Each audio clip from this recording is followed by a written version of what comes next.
right here for you forever. When I was a younger man, I was in love. A platonic love. A very sensual yet platonic love with a game called Deus Ex Invisible War. It was one of those games I just couldn't stop playing. I played through so many times, I quoted the character's next line before they even moved their lips. And the reason for all those playthroughs was that none of them was exactly the same. If I was faced with a choice, I noted it down in my little notebook and moved on. When I reached that point again, I went the other way. This game seemed to me a maze at the time, with every choice resulting in a different experience and a different path. It is still a game I occasionally have an affair with when I'm not religiously playing Broken Sword or Freelancer. When I found out that the next outing of this beloved series of mine was coming out, looking more stunning than ever, I was understandably excited. I thought to myself that a quality Deus Ex game, with its plethora of choices and customization, would be a wonderful change to all the linear, mindless shooters of today's market. Silly Ingvi, optimism's for kids! Not only is the game ridiculously linear for a Deus Ex game, the cities are small, exploration is in no way worth it as it'll yield you minimal reward, and even trying to complete a mission in a different way will cause it to be failed. At one point, a good cop sent me out to gather evidence on a corrupt cop, who then sent me out on an assassination run and gave me a crossbow with which I was to accomplish that task. The two characters gave me two different sets of orders. One to knock the target out, the other to kill it. Why on earth, when I followed the latter, admittedly more evil, orders, did I fail the mission? Why not add the choice of killing the target, receiving a reward from the bad guy, and lying to the good cop? That's the level of choice we were given in the previous game. And it's 7 years old. There are little creatures running around all over the place who have developed language who are younger than that. In his book, Writing for Video Games, Steve Inc. talks about the different types of interactive narrative in video games. Now, Deus Ex was a linear game with certain interactive elements such as whether or not Paul dies and whatnot.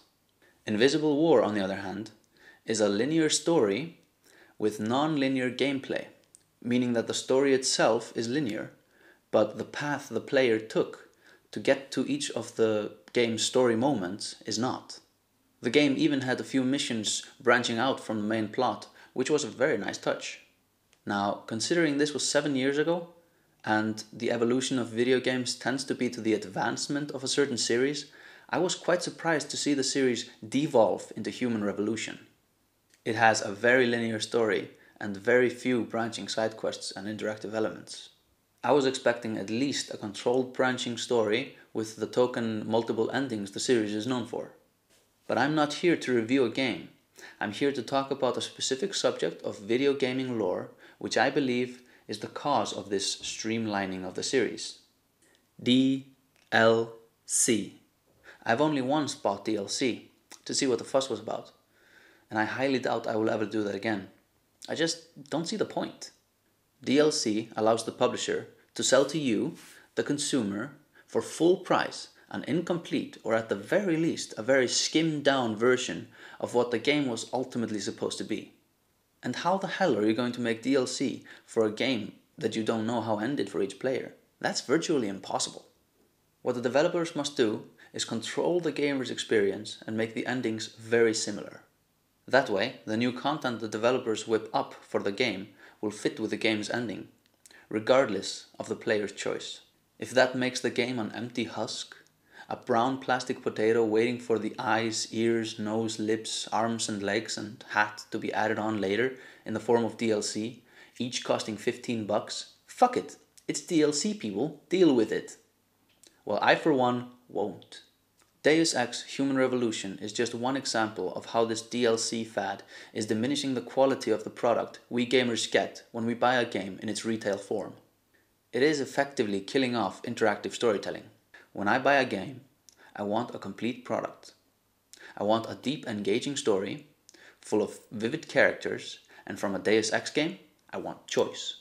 I would much rather have paid $15 extra for a full game than the choice of spending $15 later on DLC. Square, Eidos, I for one am disappoint.